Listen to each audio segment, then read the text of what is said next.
meeting.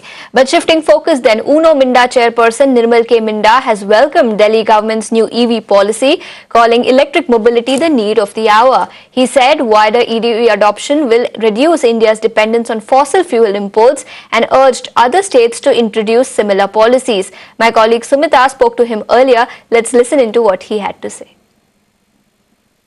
I think other states should also follow, and this 15,000 crore outlay, I think, for the charging infrastructure and any other kind of subsidies, we need to use it in the right spirit to reduce the cost, and generate in the ecosystem.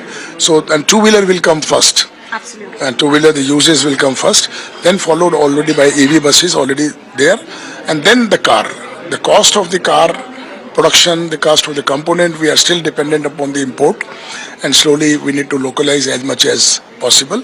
And on a long term and medium term, we need to develop our own R&D for our innovation, for a low cost design, low cost product, so that we can be competitive with China in the years to come. Right. Sir, I also wanted to ask you, since you spoke about localization, and of course the government is sort of looking at it, is inviting suggestions from the industry to look at what parts should be sort of localized, and of course 6 working groups have been formed as part of that exercise. What is your proposal, especially when it comes to localizing in the auto industry, the auto components industry?